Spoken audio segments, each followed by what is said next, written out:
Stock से अब बढ़ते हैं आगे पेंट स्टॉक्स की तरफ, क्योंकि यहाँ पर गिरावट देखने को मिल रही है। अब इस गिरावट के पीछे की वजह क्या है, पूरी डिटेल्स अंश के पास हैं, जो बताने वाले कि कारण क्या है और कौन कौन से स्टॉक सबसे ज्यादा मार खाते हुए नजर आए हैं। अंश बताएं। बिल्कुल, क्रूड प्राइस बढ़ने से एक पेंट कंपनीज पर काफ़ी ज़्यादा प्रेशर पड़ता हुआ नजर आता है, क्योंकि मेनली अगर इनकम रॉ मटेरियल देखें तो 55% तो सिर्फ क्रूड डेरिवेटिव से ही आता है। और वॉर के समय की अगर हम कंपैरिजन करें तो जब से शुरुआत हुई है तब $70 के आसपास थी और अब बढ़ के $104 के आसपास आ चुकी है। तो यहाँ पे जो है काफ़ी ज़्यादा जंप आता हुआ नजर आया, जिसके चलते यहाँ पे सीधे इनके रॉ मटेरियल पे जो है इम्पैक्ट आता हुआ नजर आ सकता है। वहीं अगर हम मार्जिन की बात करें तो हर $10 क्रूड स्पाइक की वजह से ग्रॉस मार्जिन पे कंपनीज के 50 से 60 बेसिस पॉइंट का इम्पैक्ट आता हुआ दिखता है।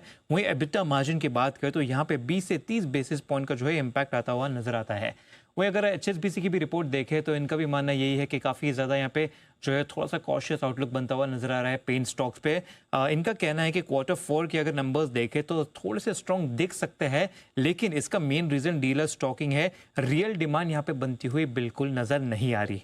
डिमांड के बारे में इन्होंने ये भी बताया कि 5 से 10% का हाइक जो है Q1 से ही लागू हो चुका है। इससे 10 से 15% प्राइस हाइक की वजह से जो है डिमांड पे इम्पैक्ट आता हुआ नजर आ सकता है। इनफैक्ट क्वालिटी और क्वांटिटी दोनों पे ही नेगेटिव इम्पैक्ट आता हुआ यहाँ पे दिख सकता है।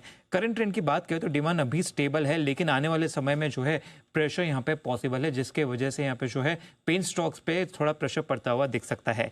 अगर हम इनकी रिकमेंडेशन देखें तो एशियन पेंट्स पे इनकी होल्ड की रेटिंग अभी भी बरकरार है। हालांकि टारगेट प्राइस पहले जो 2600 था वहां से थोड़ा सा कट करके 2550 का दिया है। बर्जर पेंट्स की बात करें तो यहाँ पे भी होल्ड की रेटिंग बरकरार, लेकिन टारगेट प्राइस पहले जो 500 था वहां से कट करके 470 कर दिया है। तो इनका मानना है कि आने वाले समय में थोड़ा सा यहाँ पे प्रेशर पड़ता हुआ नजर आ सकता है।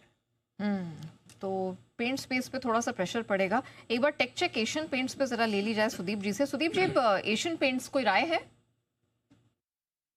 नेहा जी, यहाँ पे एशियन पेंट्स में जो हिसाब से कल एक उछाल आया था स्टॉक में लोअर लेवल से, वो कंप्लीटली वहां से वापस से वो सेल ऑफ आया है। और मुझे लग रहा है अब यहाँ पे ऊपरी लेवल पर 2220 का 2250 का एक रेजिस्टेंस है, जिसके ऊपर जाने से ही एक बॉटम फॉर्मेशन एक्टिविटी का हम कह सकते हैं कि थोड़ा कंफर्मेशन मिल रहा है।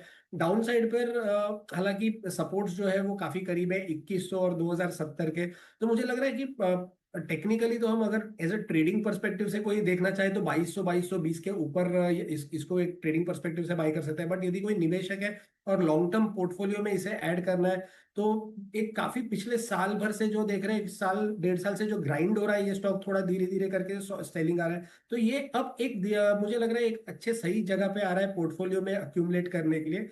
तो यहाँ से इन स्टैगर्ड मैनर टुकड़े टुकड़े में अगर इसे थोड़ा थोड़ा ऐड करें तो मुझे लग रहा है कि पोर्टफोलियो पर्सपेक्टिव से एक बहुत अच्छा समय है। काफी अच्छे स्टॉक्स भी अवेलेबल है और वो श्रेणी में एक एशियन पेंट्स भी आता है। ओके, आइए पोजिशनल पिक्स का वक्त